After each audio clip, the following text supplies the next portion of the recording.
কিনমাস্টার opening করে নেবেন। নেওয়ার পরে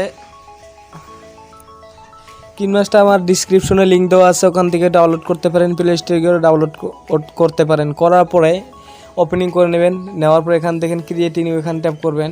করার পরে এখান থেকে 16:9 এই সাইজ এখানে ট্যাপ করার পরে এখানে নেক্সট করে দিবেন।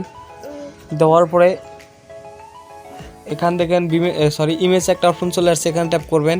করার পরে ব্ল্যাক এখানে ট্যাপ করবেন। করার পরে এখানে এরকম করে এতটুকু করে যতটুকু ভিডিও প্রয়োজন ততটুকু লম্বা করে নেবেন। আপনি 20 মিনিটও করতে পারেন, 1 মিনিটও করতে পারেন। তো আমি এখানে দেখেন 21 সেকেন্ড করে নিচ্ছি। করার পরে এখানে দেখেন রাইসিং বাটন টিক করবেন। করার পরে এখানে লেয়ারে যাবেন। যাওয়ার পরে এখান থেকে হ্যান্ড রাইটিং এই অপশনে এখানে ট্যাপ করবেন। করার পরে এখানে এই সাইজটা নিয়ে নেবেন। তো আমি এটা নিয়ে নিচ্ছি।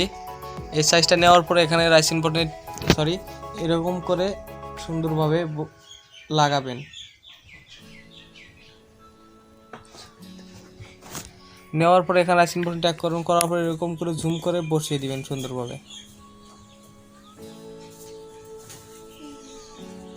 আপনি নিজের মতন বসিয়ে নেবেন। আমি সিম্পল আপনাদেরকে দেখাচ্ছি। দেখার পরে এখানে রাইসিং বাটন টিক করবেন। করার পরে এখানে হ্যান্ড রাইটিং এরকম করে যতটুকু আছে ততটুকু করে দিবেন। দেওয়ার পরে এখানে এখানে এতটুকু বড় হয়েছে, আমি এখানে কেটে দিব। রাইসিং করে দিবেন। দেওয়ার পরে এখানে দেখেন লেয়ার একটা অপশন চলে আসে, আবার এখানে যাবেন। যাওয়ার পরে কালার ভিডিও নিয়ে নেবেন। তো আমার ডিসক্রিপশনে লিঙ্ক দেওয়া থাকবে, ওখান থেকে ডাউনলোড করতে পারেন।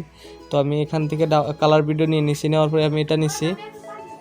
নেওয়ার পরে এখানে দেখেন ফুল স্ক্রিন এখানে ট্যাপ করবেন। করার পরে ফুল স্ক্রিন করে দিবেন। দেওয়ার পরে রাইসিং বাটন টিক করবেন।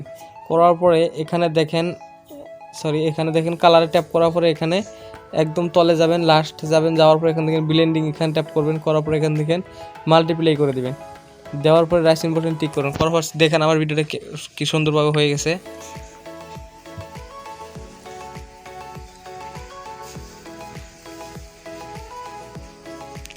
তো এখান থেকে আপনারও ড্রেস দেখেন অ্যানিমেশন, এখান থেকে আপনি অ্যানিমেশন পাল্টাতে পারবেন।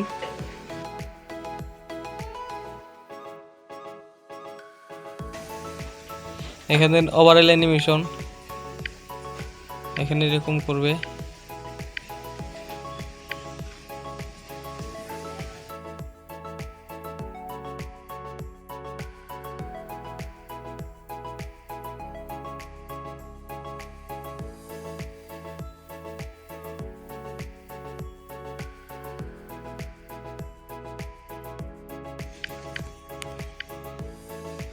নেওয়ার পরে সেভ করে নেবেন।